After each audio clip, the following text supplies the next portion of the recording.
It was a 5-state sweep. All of the media were saying that no one predicted how well Donald Trump would do except for yours truly. Welcome to the program. I'm Randall Terry. This is Voice of Resistance.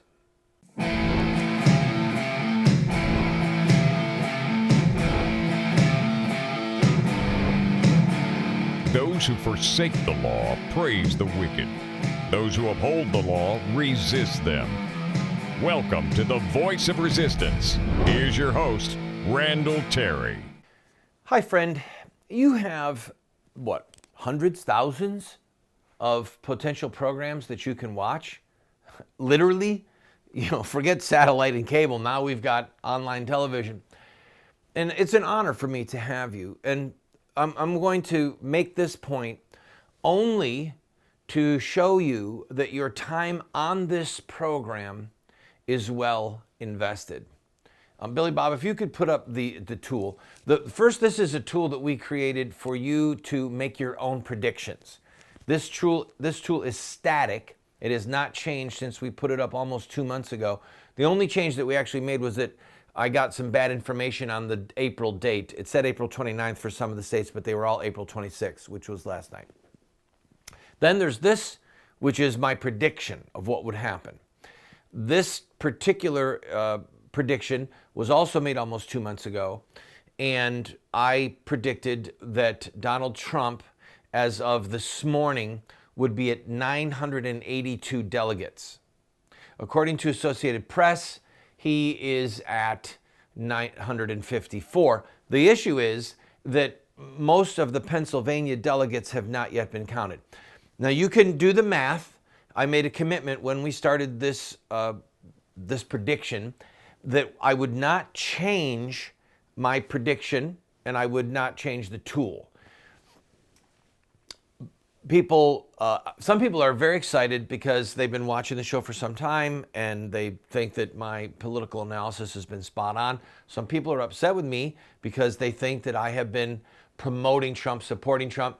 I made clear from the beginning that I'm here to call balls and strikes, that I was thrilled with what Donald Trump, Ted Cruz, and Ben Carson were doing as the outsider candidates, and the three of them for very different reasons. I'm not going to revisit that. If you want to go back and look at older shows, you can. This is the hand that's dealt to us now, okay?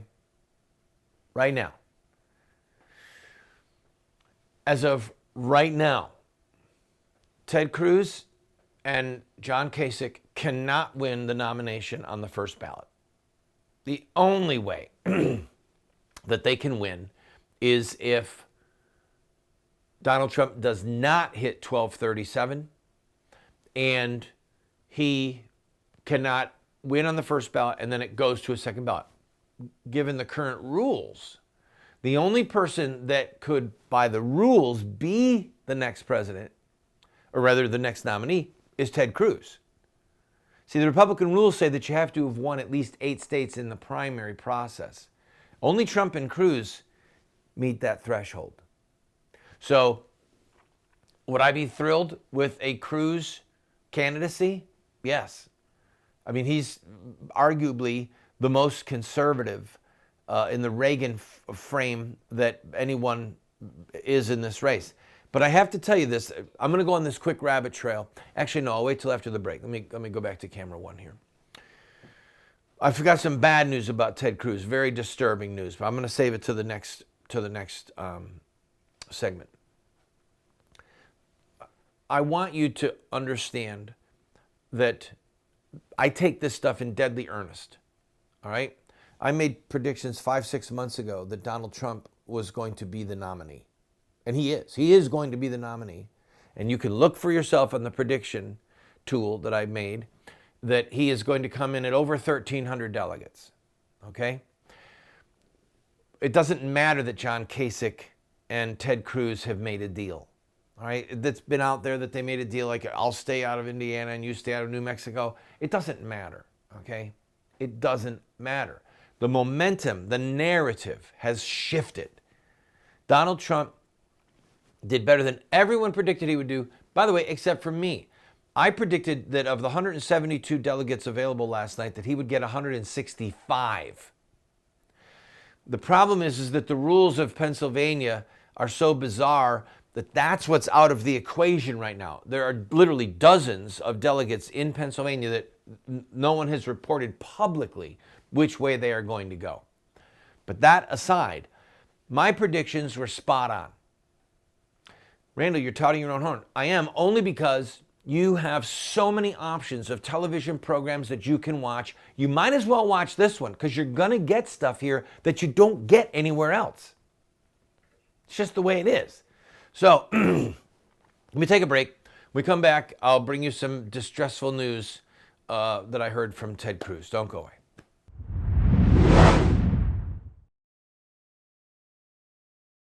I am going to be 57 years old. April 25th, 1959, the doctor came out and told my dad, it's a boy. And I would like to ask you, if you are enjoying this program, to help us with a $57 gift. Yes, I am stooping that low, where I am actually using my birthday as a fundraising tool. Now, by the way, I'm not going to take the $57. You go to that website that you see there and look for the button on the page that says birthday, okay? And if you want to get one of our books, I'll autograph a book. I'll send it to you. I'd be happy to do it. But this is to basically pay for the show. We do not make money off of this. This is a labor of love to get this word out on over 130 stations around the country, but it takes money. The equipment takes money, paying Bobby Sue and Billy Bob, it takes money. So if you're blessed by this program, I ask you in honor of my birthday to give a $57 contribution to the Voice of Resistance.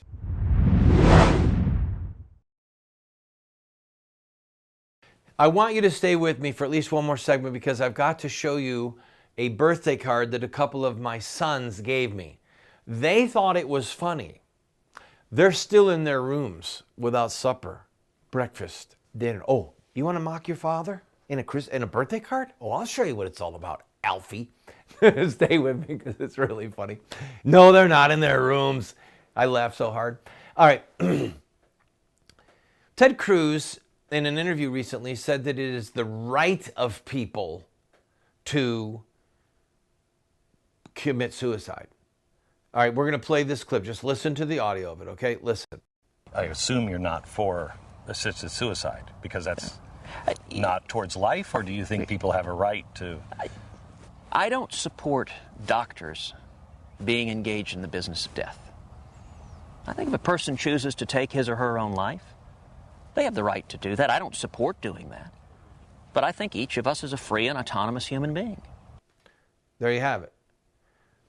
The right. It's a person's right. Now I want you to grasp how significant this is. Ted Cruz is a lawyer. He's a constitutionalist.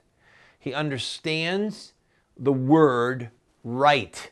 And by the way, he's a Christian. He understands the theocentric, the God-centered nature of law. That true law comes from God. Rights come from God. Our Declaration of Independence spelled it out right. It said that the right to life, liberty, and the pursuit of happiness comes from God. We are endowed by certain rights from our Creator. A right has to come from God. It can't come from the government. It comes from God. The government is in place to secure and defend those rights. No one has the right to commit self-murder. He could have said someone has the ability to do it. But the issue is not whether or not a doctor is involved in dealing death. The issue is that no one has the right to commit self-murder, to commit suicide. It is what ancient theologians call a mortal sin. All right? Many poems, movies, things have been written over the years, over the centuries, talking about people in hell who took their own life. For centuries, the church would not even allow people to have a Christian burial who took their own life. It was considered so grave. Self-murder is so grave. G.K. Chesterton, that self-murder is the rejection of all women. When somebody kills one woman out of rage, he commits a murder. But when he commits self-murder, he rejects all women. He rejects the whole human race. It's just so serious a crime against God and man and oneself. All right? And Ted Cruz said that people have a right? A right? I heard this yesterday and I was so dumbfounded. I was so flabbergasted. I literally could not believe my ears. But it's true. Everybody makes mistakes. Everyone messes up. I don't agree with everything Ted Cruz says. I don't agree with everything Donald Trump says. One of my sons is named after President Reagan. And there are things that President Reagan, policy decisions he made that I don't agree with. Anyway, my hope, let's just shift gears for a second here. There is a sense of inevitability that is crowding in on the Republican establishment, okay? There are people, a frantic little cadre that are still talking about running a third-party candidate. It may happen. I know ballot access. No third-party candidate at this stage of the game is going to get on all 50 ballots. It's not going to happen. Therefore, they can't be elected. Therefore, the only reason that someone would run as a third-party conservative would be to ensure Hillary Clinton's victory. That's it. And I get that. I get that. I have been involved in movements in the past that sought to deny people the presidency because it represented so much treachery and evil within the Republican Party that it would be the end of the pro-life cause, for example. If certain candidates were elected as Republicans, it would mean that the pro-life movement no longer had a home in the Republican Party, and therefore the unborn babies had no natural political constituency, no political clout to make it a crime to kill them. So I get it. The problem is Donald Trump is the only one who said that a woman should be punished criminally once child killing is made illegal again, once abortion is made illegal again. So he doesn't fit the threshold.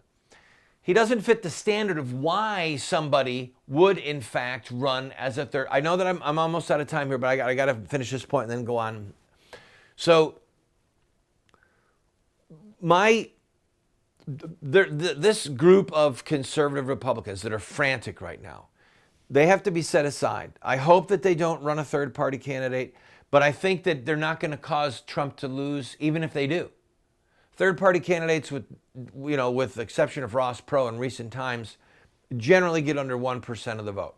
That could be a margin to cause Trump's defeat, but not likely. So, but that aside, there's a certain level of resignation that is happening right now with the political establishment, the GOP establishment. Like, okay, this is it. He's going to be the nominee. And so one by one, they're going to start to come to him. They're going to try and make nice. Now, Trump needs to unite the party. He does, to win the presidency. It will help. But he also needs to have a long memory. I can only hope that he, his family, his advisors around him do not try and bring McConnell, for example, into their orbit, or Jeb Bush, or Lindsey Graham. These are people who are a part of the problem. These are the ones that those of us in the Republican base have despised for years and years. These are the ones that we're so thrilled that Trump is throttling. So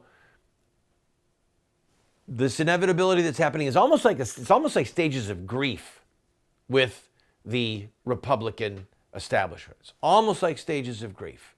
But I don't want Trump to try and bring consolation to them and bring them into his orbit. Just enough to win the presidency. And then after that, man, strip them of as much power as you can, Mr. Trump.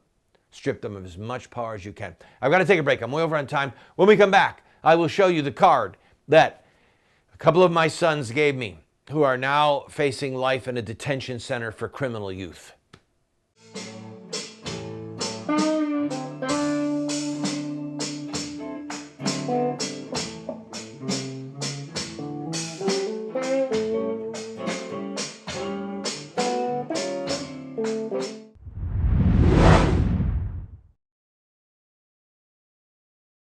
Friend, this program is supported by friends like you who believe in what we are doing. We run a very tight ship. Thankfully, we are on over 130 stations across the country, having tremendous impact. We get emails every day. We get letters in the mail, not every day, but almost every day. We hear from people who love what we're doing. What people don't understand is that it's sort of expensive to produce a television show like this. It doesn't require earth-shattering funds, but it does require financial help. So I am asking you, if you enjoy this program, throw us a $10 or a $20 bill every once in a while, or even a $50 or a $100 check. You see the address there on the screen. Your gifts are not tax deductible, by the way, because we want to be able to say what we want to say regarding politics without the IRS telling us no. So if you like the program, I ask for your support.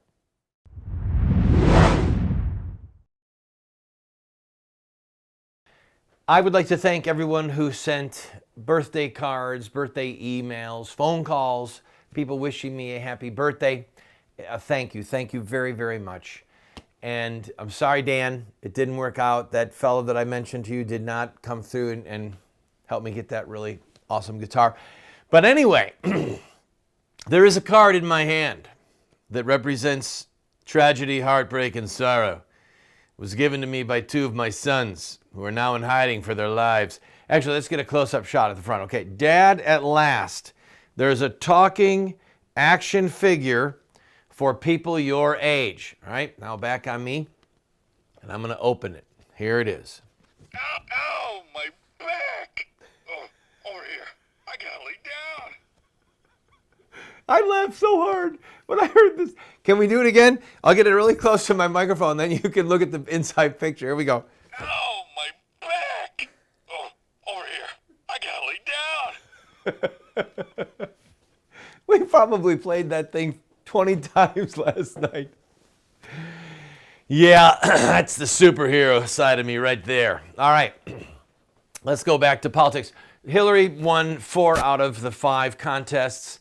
You know, if you look at the number of delegates that she has and that Bernie has that are not the super delegates, he's actually way closer to her, percentage-wise, than Ted Cruz is to Donald Trump.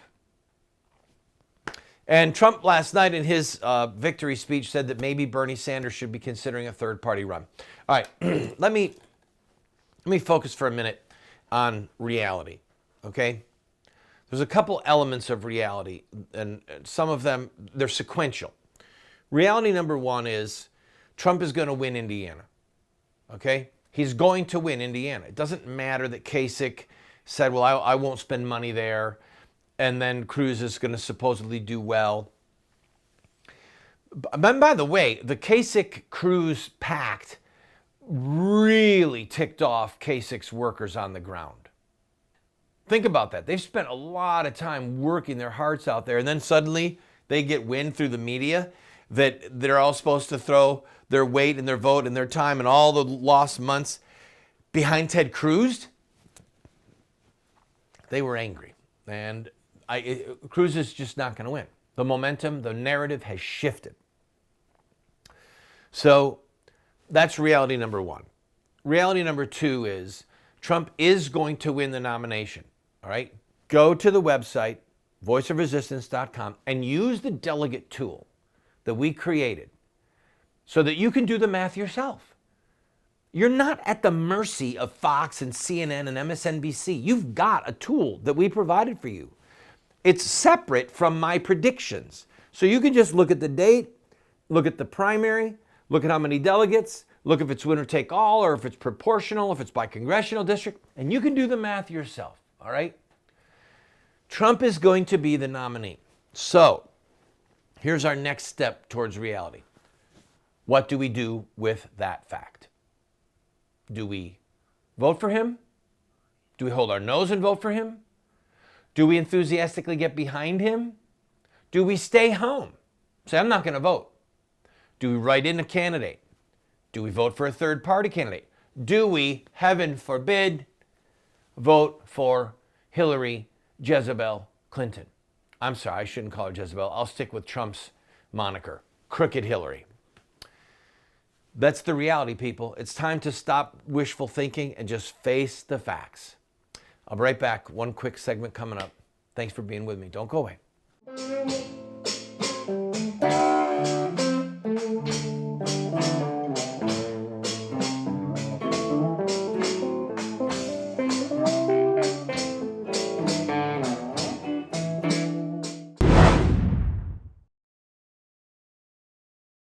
I am going to be 57 years old on April 25th. And I am asking you to pray for me, pray for our TV show. And if you have been blessed by this program, I'm asking you to give, if you're able to, a $57 gift. Yes, I'm using my birthday as a shameless fundraising ploy. This program, the studio, the staff, all of the expenses that it takes to put up a good TV show, it costs money, and the money comes from viewers like you, from supporters. So, by the way, if you want to give $570, do it. Randall, what do you want for your birthday? There is a guitar that I would like, but I'm not going to do that. These gifts are not going to go for that. Can they email me? Can they email me and say, I want to buy a guitar for you? All right. Anyway, do $57 if you possibly can to help with this program. I thank you in advance, and I ask you for your prayers that we could keep doing a great show. Ow,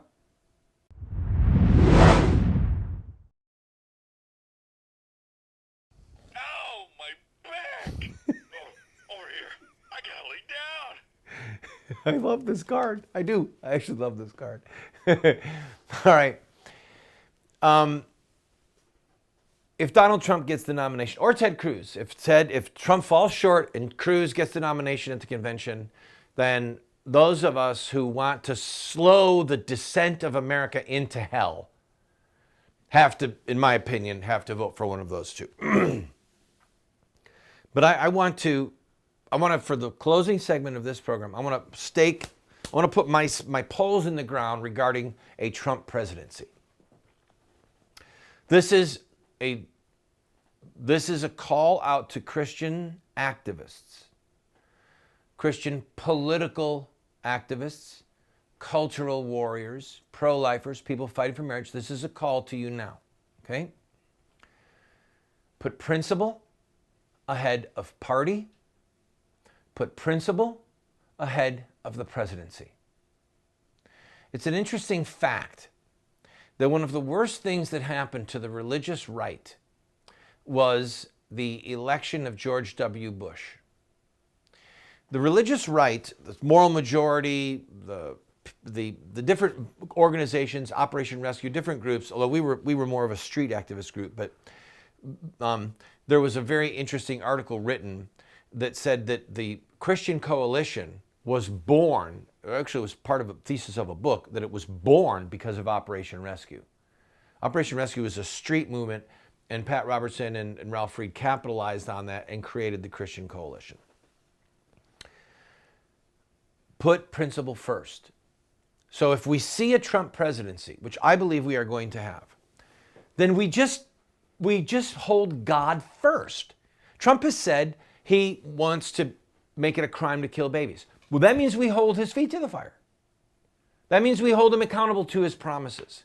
He has said that he wants justices cut from the mold of, or made from the mold of Anton Scalia. Hold his feet to the fire. When he does something right, when he comes through with this promise to build the wall on the southern border, praise him, stand with him. When he goes out on a limb and spends political capital on something that is the right thing, like he did with women being prosecuted or facing some punishment if they kill their baby after abortion is made illegal. Stand with him. Put principle first, okay? And that's been the problem with the NOW on the left, the National Organization of Women on the left. When Bill Clinton was involved in all of these hellacious things regarding women, the NOW didn't defend the women. They put party and the presidency ahead of their own principles. And so then they became useless. The NOW is gone. They're useless, okay? Put God first. Put principle first. That is why I believe that we should, if it comes down to Trump and Hillary, we support Trump. Because if you look at the two of them, what they stand for, you're going to get a lot more good out of Trump. And then, whether it comes to the Constitution, the Declaration of Independence, the principles enumerated there, hold Trump to that standard. For the sake of the kingdom of God, for the sake of righteousness, for the sake of justice, for the sake of your own soul. Principle ahead of party.